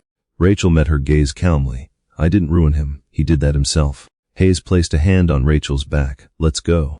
As they walked out of the courtroom, cameras flashed, reporters shouted questions, and murmurs filled the halls. But Rachel didn't flinch. She didn't shrink. She walked with steady steps beside Hayes, with Benjamin waiting for her just beyond the doors. She didn't look back, not Ethan, not at Margaret, not at the life she once clung to. Because she wasn't walking away from something. She was walking toward herself. By the time Ethan staggered out of the courthouse, the world he had crafted around himself, every polished lie, every inflated ego boost, every illusion of control had begun collapsing in on him with brutal speed. Reporters swarmed like sharks sensing blood in the water, flashes exploding around him, microphones thrust forward. Mere. Ward, is it true Ward Innovations will be placed under Carter Holdings oversight? Did you knowingly misrepresent your company's ownership? How long have you been misusing company funds? Why did you evict your wife, now identified as Rachel Carter Ward, from your home? Ethan blinked against the barrage of lights, overwhelmed, heart pounding so hard he could hear it in his ears. No comment. Grimshaw barked as he shoved his way through the crowd, dragging Ethan along. Margaret trailed behind them, clutching her purse like a life vest. But the reporters followed relentlessly. Mere. Ward, what's your response to allegations of intellectual property theft? Will the Sterling merger be withdrawn? Do you regret how you treated your wife? Ethan couldn't breathe. Just hours earlier, he had imagined walking out of this building victorious, divorced, clean, ready to step into the elite world he believed awaited him. Now he could barely put one foot in front of the other. They pushed through the exit doors and scrambled into the waiting car. For once, even Margaret was silent. Grimshaw ran a hand down his face. "I need a drink," he muttered, "a strong one." Ethan stared at the floor, his voice cracked. "This is a nightmare. It's worse than a nightmare," Grimshaw said bluntly. "It's a scandal, and you failed to tell me crucial details that could have prepared us." Ethan snapped, "You never asked." "Because you insisted she was nothing." Grimshaw shot back. "You presented this case like a formality. You never mentioned the seed investor. You never mentioned the algorithm. And you certainly never mentioned she was a Carter." "God, Ethan, you expect me to defend you when you hide the very information that determines the case." Ethan's mouth opened and closed like he had forgotten how to form words. Margaret leaned forward, eyes burning with accusation. "You promised this would be simple. You said she wouldn't dare fight. You told me she would run away with her tail tucked. You told me she was weak," Ethan fired back. "You said she couldn't do anything without me." Margaret's face paled. Grimshaw shook his head. "Well, she didn't come alone. She came with Jonathan Hayes, and we were destroyed in 15 minutes. Ethan's jaw clenched. "She tricked us. She outsmarted us," Grimshaw corrected. "There's a difference." The car grew painfully quiet. Margaret looked out the window, voice trembling. "What happens now?" Grimshaw sighed. "The audit freezes all assets. That includes the company, the accounts, and most of your personal funds." Ethan stiffened. "What am I supposed to live on?" Grimshaw didn't sugarcoat. "Whatever she allows you. She owns the company now. She is legally entitled to claim every asset connected to it until the audit determines otherwise." Ethan felt the bottom drop out of his stomach. "So she can take everything?" "Yes," Grimshaw said, "because you built everything with her money, her algorithm, her work. You signed your life away before you knew who she actually was." Margaret groaned. "We need to appeal." "You can't appeal facts," Grimshaw said, "and the facts are catastrophic." The next blow arrived before Ethan even reached home. His phone lit up relentlessly, calls from board members, panicked texts from employees, emails flagged as urgent. Ward Innovations stock, which had been growing steadily for years, had plummeted within hours of the court ruling. News outlets had picked up the story almost immediately. Ward Innovations, founded on secret Carter funding. CEO Ethan Ward misrepresents ownership, company freezes as audit begins. Algorithm theft allegations shake tech industry. One headline hit harder than the rest. Jonathan Hayes returns to court in stunning shutdown of Ward Innovations CEO. Ethan tossed the phone aside with a strangled noise. Everything was spiraling faster than he could comprehend. When the car finally pulled into the driveway of his mansion, another shock awaited him. 2 sheriff's vehicles sat parked outside.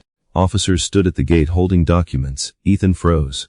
Grimshaw exhaled slowly. "Here we go." Ethan approached the officers. "What the hell is this?" One officer handed him the papers. "Court order. You have 72 hours to vacate the premises." "Vacate?" Ethan shouted. "This is my house." The officer didn't flinch, not anymore. "Until the audit concludes, the residence belongs to Mrs. Ward." Margaret swayed. "She's getting our home. Our family home." The officer nodded. "And she is permitted to take possession of the property immediately." Ethan stepped back, hands trembling. "This isn't real," he whispered. "This is not real." But it was.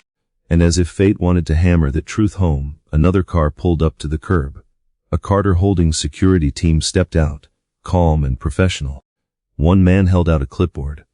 "Mr. Ward, we're here to document the condition of the property and ensure compliance with the court order." Ethan snapped, "Get off my property." The man replied evenly, "This is no longer your property." Margaret let out a choked sound. Grimshaw placed a hand on Ethan's shoulder. "We need to go inside. Pack quickly." Ethan stumbled into the mansion, his mansion, the one he bragged about endlessly, yet it felt foreign now, like the walls were tightening around him. The staff avoided his eyes. One housekeeper discreetly removed her apron and placed it on the counter before leaving. She wouldn't be the last. Within hours, the news had spread across the industry. Sterling Enterprises announced they were suspending all merger talks. Sponsors pulled out of partnerships. Investors withdrew support. By sunset, Ethan had lost more in a single day than most people lose in a lifetime. Margaret paced the living room, muttering to herself. She humiliated us. She destroyed everything. Ethan wanted to scream that Margaret had helped him destroy it, that her manipulation and elitism had seeped into every decision he'd made. But he stayed silent, numb. Loss pressed in on him from all sides: financial, public, legal, personal. The empire he'd built on lies was collapsing, and he had no idea how to stop it. He sat on the staircase, burying his face in his hands. "What do I do now?" he whispered. But there was no answer. Not from Grimshaw, not from Margaret, not from anyone. Because for the first time in his life, Ethan Ward had to stand alone, and there was nothing left for him to stand on. Meanwhile, miles away, Rachel sat quietly in her father's estate, surrounded by warmth and light. She didn't celebrate. She didn't gloat. She simply breathed. For the first time in years, she could breathe. Ethan's downfall wasn't her triumph. Her triumph was freedom finally stepping out from the shadow of a life she had tried too hard to fix. And while Ethan was beginning his descent, Rachel was beginning her ascent, steady, strong, unstoppable. The days following the court ruling were brutal for Ethan, each one eroding another piece of the confidence he once wrapped around himself like armor. Word spread across Denver's tech community faster than wildfire, and every headline hit him like another strike of a sledgehammer. Ward Innovations taken over by Rachel Carter Ward. Audit reveals massive misconduct. Sterling Enterprises withdraws merger. Investors fled. Partners cut ties. Friends he once bragged to suddenly stopped answering his calls. Even the handful of acquaintances who usually circled him for business favors vanished the moment his name became toxic. His phone, once buzzing nonstop with opportunities, now rang only with debt collectors, attorneys demanding updated statements, and reporters hungry for sound bites he refused to give. Inside the mansion, still his for only a few more days, the atmosphere was suffocating. Margaret paced constantly, her fury simmering just beneath the surface. She snapped at the staff, ranted at the sheriff's postings on the front gate, and berated Ethan for allowing this humiliation. "You were supposed to elevate our family," she hissed one morning, her voice sharp enough to draw blood. "Instead, you've dragged us into ruin." Ethan shot back, voice cracking with exhaustion. You helped ruin it! "You pushed me to get rid of her." Margaret recoiled. "Don't you dare blame me for your incompetence." The argument disintegrated into chaos, shouting, slammed doors, accusations. But no matter how loud they yelled, the truth remained: the house wasn't theirs anymore. And time was running out. Employees at Ward Innovations quickly sensed the shift. Without Ethan's authority, stripped by the court and replaced by independent oversight, no one listened to him. He attempted to walk into the building 2 days after the hearing, but his keycard had already been deactivated. Security politely escorted him out while employees watched through the glass walls, whispering. Ethan felt the humiliation burn through him. Just last week he walked these hallways like a king. Now, he wasn't even permitted past the lobby. Lexi, the assistant he had smugly paraded around, didn't last long either. The moment she realized Ethan had no assets, no future, and no influence left, she quietly packed the few items she kept at his house and slipped away without a goodbye. Ethan discovered her absence when he found her dresser drawers empty and a note taped to the mirror. "I can't be part of this. I'm sorry." He crushed the note in his fist and hurled it across the room. But the sting lingered.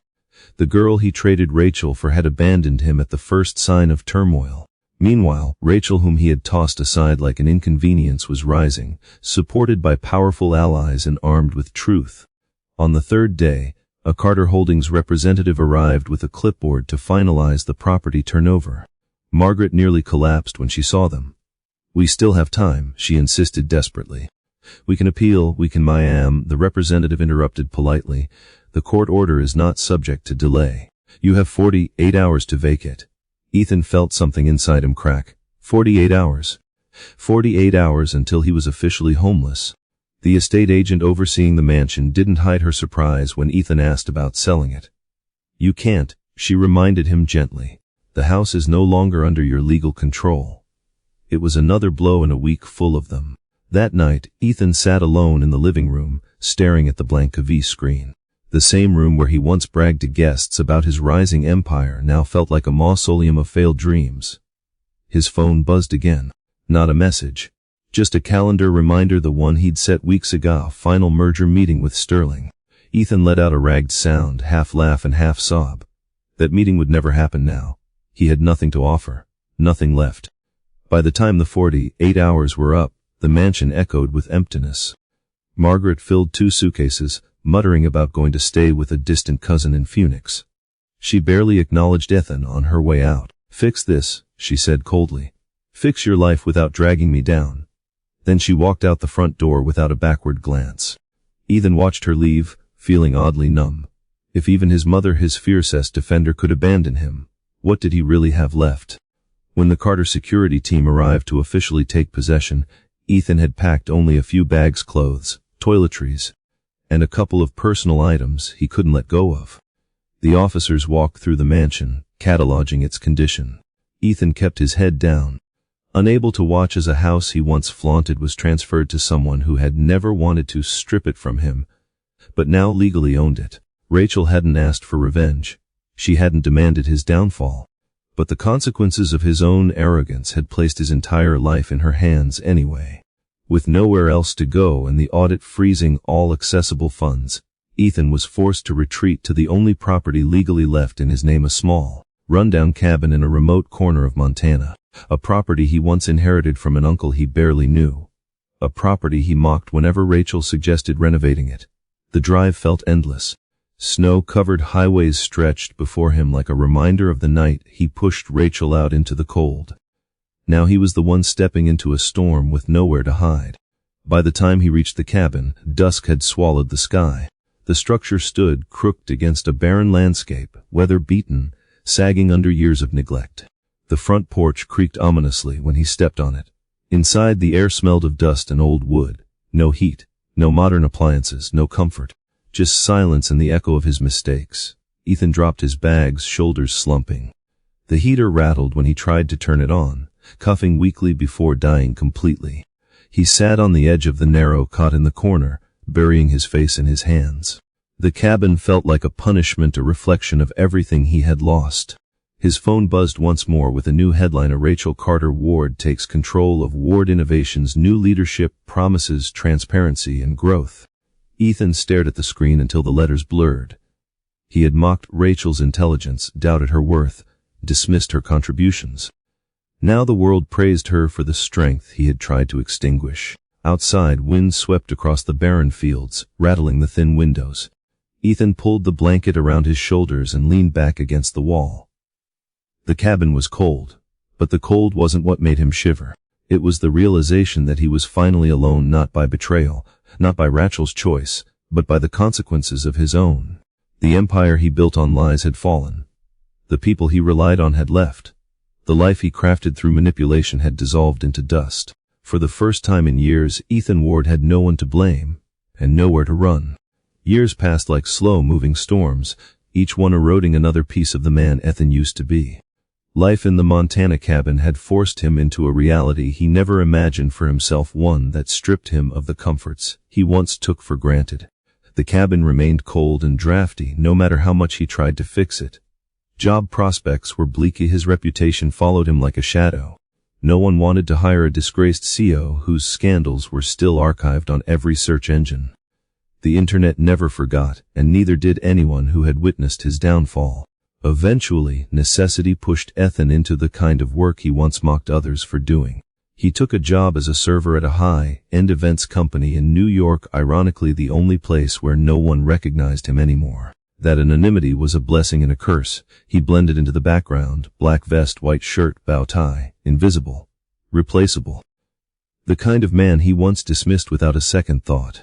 Tonight's event was a massive gala at the Metropolitan Grand, a glittering skyscraper ballroom draped in crystal chandeliers and gold-trimmed elegance. Ethan stepped into the service elevator with the other staff members, his tray balanced in one hand. He listened to their chatter without contributing, talk of rent, relationships, promotions, frustrations. Normal conversations. Worlds away from the corporate battles he once waged. When the elevator doors opened, the workers filed out toward the service door that led directly into the ballroom. Ethan paused for a moment, taking in the sight beyond the threshold.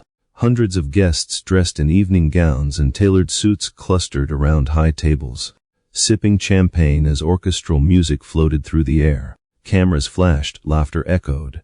The wealthy and powerful mingled without a care. The kind of world he once thought he belonged to. The world he was sure Rachel could never touch. He swallowed hard and stepped into the ballroom. He moved table to table, offering drinks with practiced politeness. Guests barely made eye contact. They didn't see him. They only saw the tray he carried.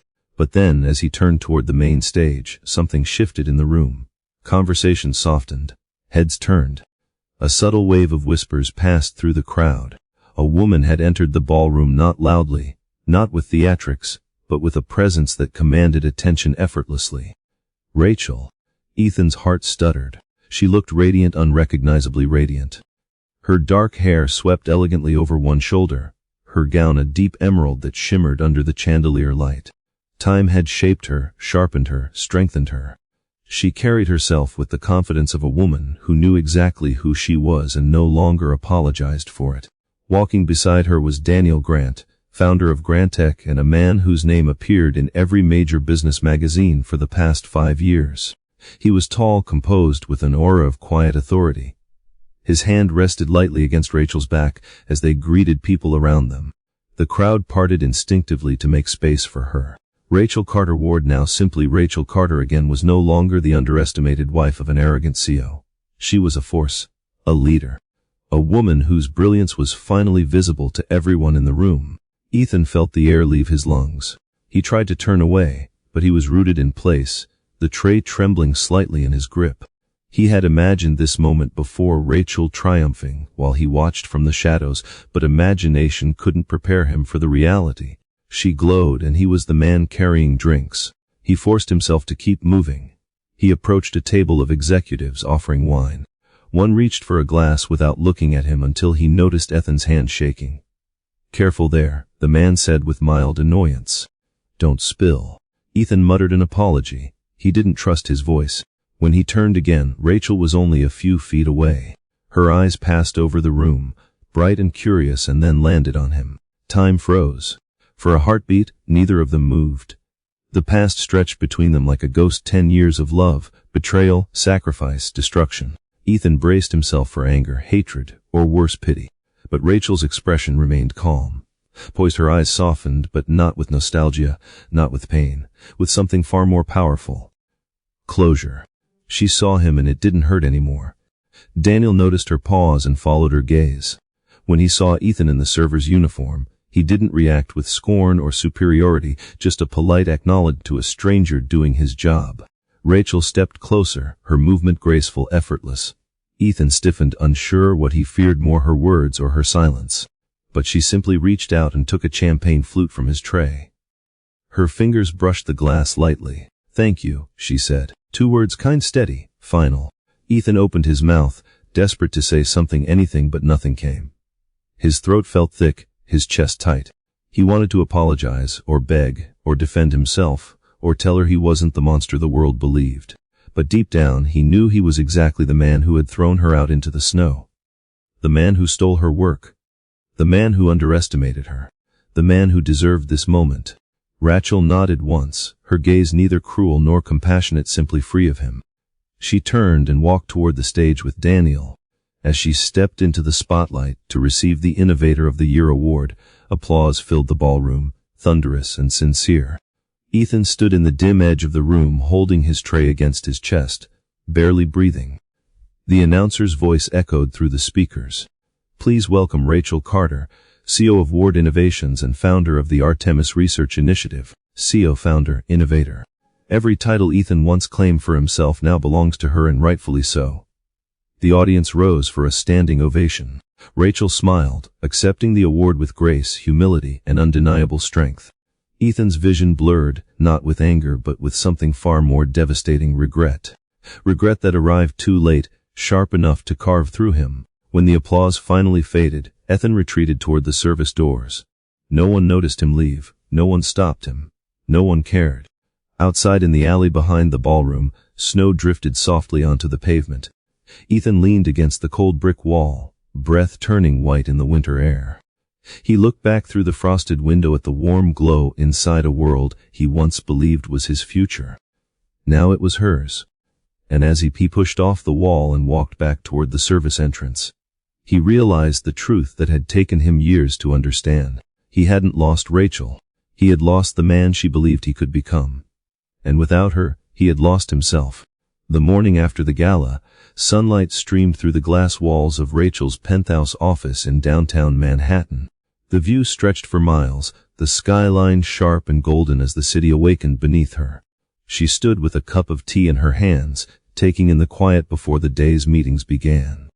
The night still lingered in her mind, the applause, the award, the sense of belonging. And the moment she saw Ethan again, no longer as her past, but as a distant chapter that had long since closed, she felt no turmoil, no anger, no lingering ache. Instead, she felt peace. Deep, settled peace, the kind that only comes after walking through fire and knowing you survived it with your soul intact. A soft knock on her office door broke the silence. Daniel stepped inside, carrying 2 folders and wearing the relaxed grin that had become familiar over the past 2 years. "Good morning," he said as he set the folders on her desk. "How's the award winner doing today?" She smiled, rested, grateful, ready to work. "Of course you are," Daniel chuckled. "But before we get buried in meetings, the Artemis board wants to congratulate you. Again. And I'm supposed to remind you that your acceptance speech went viral. The internet is in love with you today." Rachel rolled her eyes playfully. "That's sweet, but they'll move on by tomorrow." "Maybe," Daniel said, stepping closer. "But I won't." She felt warmth rise in her chest, the steady, gentle kind that had nothing to do with her past. Daniel had never pushed, never rushed, never tried to claim pieces of her she wasn't ready to give. He simply supported her, respected her, admired her. He was everything Ethan was not, yet Rachel didn't compare them. She had stopped comparing long ago. Daniel was part of her present, Ethan belonged to history. Rachel set her tea down and turned to the folders Daniel brought. "What's this?" "Updates on your programs," he said. "The Artemis initiative is fully funded for the next 5 years. And the Ward Innovations division you restructured has already doubled its revenue projections." He paused. "Your leadership is changing the industry." Rachel felt a softness settle behind her ribs, gratitude for the journey that had brought her here, even if that journey had been painful.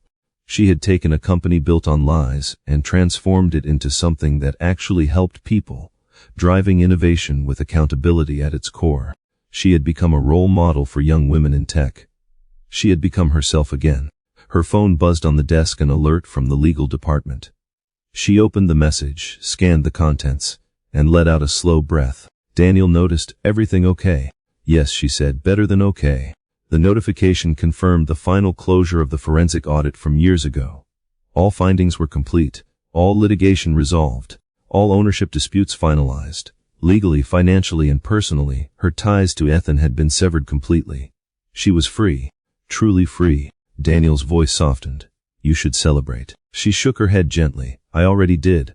Last night was enough." He studied her for a moment. "You handled seeing him well." She nodded. "Because I wasn't seeing my past.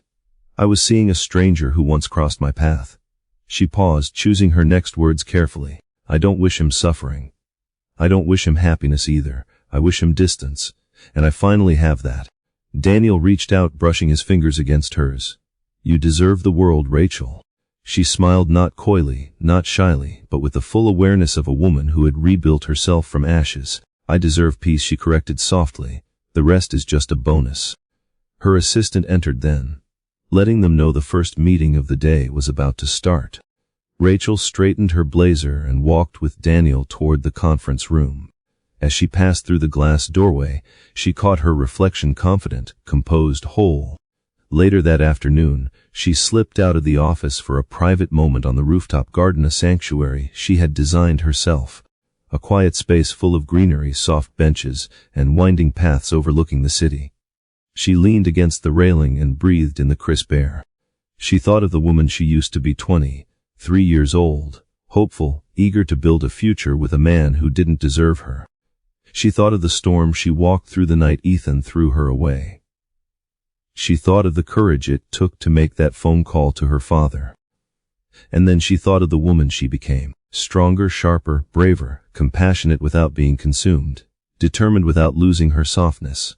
A woman who understood her worth and refused to let anyone diminish it again.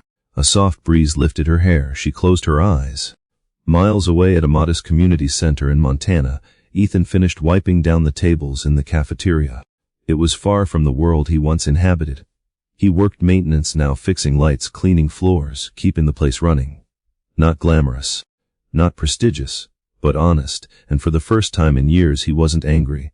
The bitterness had burned itself out long ago.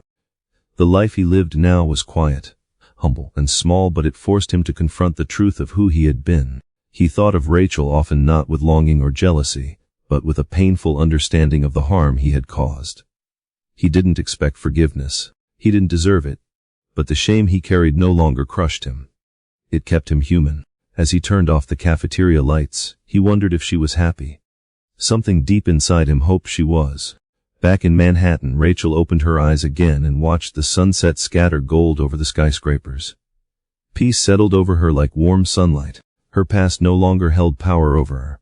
Her present was stable, her future bright. She reached for her phone and opened a saved message draft she had written months ago, one she kept for herself not to send. It read, "I survived, and I became more than you ever believed I could." Rachel deleted the draft with a single tap. She didn't need it anymore, because closure wasn't a moment, it was a transformation. And she had already transformed, as the last rays of sun dipped below the horizon. Rachel turned away from the edge of the rooftop and walked back inside, not toward the past she had escaped, but toward the life she had built, the life she earned and the life she chose. A life finally, beautifully, entirely her own. In the end, the story of Rachel Carter Ward and Ethan Ward is far more than a tale of betrayal, downfall, and redemption. It is a mirror reflecting some of the deepest truths about power, identity, and the consequences of underestimating the wrong person. It teaches that strength does not always roar when the world is watching. Sometimes it grows in silence, buried under years of loyalty, sacrifice, and quiet endurance. And when that strength finally surfaces, it can reshape entire destinies. The first and clearest lesson is about the danger of taking someone for granted. Ethan believed Rachel's love made her dependent. He mistook her compassion for weakness, her generosity for lack of ambition, her silence for insignificance. But as the story unfolds, we learn that the qualities he dismissed were the very qualities that made Rachel extraordinary. She possessed a depth of resilience he never recognized because he wasn't looking for it. He only saw what made him feel superior. This blindness became his own undoing. When you ignore someone's value simply because it doesn't inflate your ego, you set the stage for your own collapse. Another powerful lesson is that truth always surfaces, often at the moment arrogance believes it is safest. Ethan built his empire on borrowed brilliance and borrowed money, lying to investors, partners, and even himself. For years, he thought the illusion would hold, that image mattered more than honesty, and that confidence could substitute for competence. But the world has a way of catching up. Lies decay the structures they rebuilt on, slowly at first, then all at once. Ethan's downfall wasn't a punishment, it was the natural consequence of a foundation built on deception. Success achieved through manipulation isn't real success, it's a time bomb waiting to detonate. The story also highlights the importance of identity, knowing who you are, even when the world tries to tell you otherwise. Rachel spent years shrinking herself to make Ethan feel taller. She hid her talent, her background, and even her lineage because she wanted a life defined by love, not wealth. But in stripping herself down to fit someone else's narrative, she lost pieces of her own identity. Her journey back to her true name, Rachel Carter, symbolizes a deeper transformation, reclaiming the parts of yourself you once abandoned for the sake of someone who never deserved them. In life, the moment you remember who you are is the moment you stop accepting the love you do not deserve and start demanding the respect you have always earned. There is also a profound lesson about the power of walking away from what hurts you. Rachel's escape from the blizzard wasn't just physical, it was emotional and metaphorical. She walked away from the cold life Ethan trapped her in and toward a truth she had avoided for years, that she could survive, rebuild, and rise without him. People often stay in painful places because leaving feels like failure. But Rachel's story proves the opposite. Walking away is sometimes the bravest and most necessary act of self-respect. Survival begins the moment you choose yourself. Just as Rachel's rise teaches us about resilience, Ethan's downfall teaches us about accountability. He lost everything not because Rachel was vindictive, but because he refused to take responsibility for his choices. Instead of reflecting, he blamed his mother, his lawyer, Rachel, the system, everyone but himself. His journey illustrates a simple truth: you cannot grow when you refuse to acknowledge your own role in your suffering. Redemption requires ownership. Without it, you are doomed to repeat your mistakes in smaller, more painful cycles until you are left with nothing but consequences. Another meaningful lesson woven through the story is that real success is built, not borrowed. Ethan chased status, glamour, and validation. Rachel built value, innovation, and integrity. The contrast is stark. One sought the appearance of greatness, the other embodied it. When the truth came out, Ethan was left with empty hands because he had never truly created anything. Rachel, however, stood on a foundation she had built through genuine skill and hard work. The story reminds us that accomplishment means nothing if it isn't anchored in authenticity. You may fool the world temporarily, but you cannot fool the future. The relationship between Rachel and her father also teaches us something essential. It is never too late to return home to the people who love you, even when pride tries to convince you otherwise. For years, Rachel believed she had to prove her independence by rejecting her family's legacy. But in her darkest moment, she reached out and discovered that unconditional support doesn't vanish just because you ran away from it. Sometimes healing begins with accepting help, not avoiding it. And even Ethan's final path holds a lesson, one about humility. In losing everything, he finally saw who he was without lies and wealth. The cabin, the quiet life, the simple job, it stripped him down to someone real. Pain is often the greatest teacher, and though Ethan learned too late to repair the past, he learned enough to finally stop causing harm. His ending underscores that growth is not always glamorous. Sometimes it is quiet, lonely, and humble. But growth is growth, even if no one applauds for it. Ultimately, the story's greatest lesson is this: the universe has a way of returning to you exactly what you give to others. Ethan gave Rachel neglect, dismissal, and dishonesty. Life returned those things to him multiplied. Rachel gave Ethan loyalty, support, and grace even when he didn't deserve it. Life returned those qualities to her as strength, success, and love. You may not always receive justice immediately, but justice arrives. Sometimes slowly, sometimes with thunderous force, but it arrives. The story teaches us that people reveal who they are not through their words, but through the choices they make when they believe no one is watching. Rachel chose honor, Ethan chose deceit, and in the end the world reflected those choices back to them. The final truth is simple but profound: never underestimate the quiet ones, never rely on lies to build a future, and never forget your worth even when someone else fails to see it. Because one day you may find yourself standing exactly where Rachel stands, strong, whole, and free. And one day, you may look back with gratitude at the moment you chose to rise. If you find this video helpful, don't forget to hit like, subscribe to the channel, and turn on the notification bell so you won't miss upcoming videos. If you have any suggestions or questions, feel free to leave a comment below. I'd really love to hear your feedback. Thank you for watching until the end.